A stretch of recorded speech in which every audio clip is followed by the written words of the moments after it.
kelompok Hawthorne Studies Published tahun 1933. Halo, perkenalkan nama saya Dinda Fitara Yanjanti, NIM 23S10118. Saya Arnyata Rosivia Putri dengan NIM 23S1024. Saya Naza Dewa Faiza dengan NIM 23S10212. Perkenalkan, nama saya Fresya Silva Bentari dengan NIM 23S1024. Perkenalkan, nama saya Elena Giliaka Putri dengan NIM 23S10256. Perkenalkan, nama saya Yoselian Gita Dewi dengan NIM 23S10205. Topik pertama adalah sejarah Hawthorne. Nathaniel Hawthorne lahir pada tanggal 4 Juli 1804, salah satu dari 3 bersaudara dari pasangan Elizabeth dan Nathaniel Hawthorne, dan menghabiskan masa kecilnya di sana. Ayahnya tuh meninggal karena demam kuning pada tahun 1808, dan Hawthorne berjuang untuk menerima kematian ayahnya dan mengisolasi dirinya di loteng selama berbulan-bulan. Dia, ibunya, dan saudara perempuannya tinggal bersama kerabat kaya karena keterbatasan dana mereka. Selanjutnya, Hawthorne menikah dengan Sophia Peabody, seorang pelukis dan ilustrator. Mereka memiliki 3 anak, tinggal di Consort bersama tetangga Ralph Waldo Emerson, Henry David, dan keluarga Alcott. Stabilitas keuangan merupakan masalah yang terus-menerus terjadi di rumah Hawthorne, sehingga baru pada tahun 1850-an dia meraih kesuksesan finansial dengan penerbitan novelnya The Scarlet Letter, The House of Seven Gables, dan The Beautiful Romance. Pada tahun terakhirnya, tulisan-tulisannya mulai tidak kompeten, atau ia meninggalkan banyak yang belum selesai. Kesehatannya juga mulai menurun dan dia menolak menerima bantuan medis apapun. Pada tanggal 19 Mei 1864, Nathaniel Hawthorne meninggal dunia dalam tidurnya. Ia dimakamkan di pemakaman Sleepy Hollow di Consort, Massachusetts.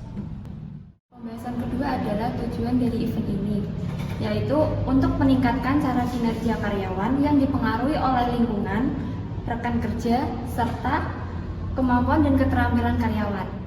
Pembahasan selanjutnya ada metode pertama yang digunakan oleh Hawthorne. Jadi yang metode pertama itu ada peneliti melakukan percobaan untuk menemukan kepercayaan pada sebuah pabrik dikarenakan untuk melihat adakah pengaruh pada kinerja karyawan dengan kepercayaannya. Setelah diteliti karena percobaan menemukan kepercayaan pada sebuah pabrik dikarenakan untuk melihat adakah pengaruh pada kinerja karyawan, ternyata itu pada kepercayaan di pabrik itu tidak begitu terpengaruh karena dia tetap bisa bekerja di dalam keadaan lampu yang redup. Nah, ternyata setelah diteliti itu tuh yang membuat kinerja karyawan meningkat tuh karena diawasi oleh seorang manajernya. Jadi dengan diawasinya mereka menjadi kinerjanya itu meningkat dan lebih teratur pada jam kerjanya begitu. Di sini saya akan menjelaskan metode kedua dari Hawthorne, yaitu di sini ada gambar metode kedua. Yang dimana sebelumnya itu di metode 1 itu belum ada jam istirahat, dan di metode 2 ini percobaan kedua adanya waktu istirahat pada jam kerja dan terbukti bahwa jam kerja karyawan meningkat dan lebih efektif. Nah, di sini juga terdapat kesimpulan bahwa studi Hawthorne menunjukkan bahwa kinerja seseorang bergantung pada isu-isu sosial dan kepuasan kerja. Studi tersebut menyimpulkan bahwa motivator yang berwujud seperti insentif moneter dan kondisi kerja yang baik umumnya kurang penting dalam meningkatkan produktivitas karyawan dibanding motivator yang tidak berwujud seperti memenuhi keinginan individu untuk menjadi bagian dari suatu kelompok dan keikutsertaan di dalam pengambilan keputusan dan pekerjaan. Terakhir itu ada hasil. Jadi hasilnya itu ada perilaku dan sentimen memiliki kaitan yang sangat erat. Terus pengaruh kelompok sangat besar dampaknya pada perilaku individu. Yang ketiga, standar kelompok menentukan hasil kerja masing-masing karyawan. Dan keempat, uang tidak begitu menjadi faktor penentu output bila dibandingkan dengan standar kelompok, sentimen kelompok, dan rasa aman.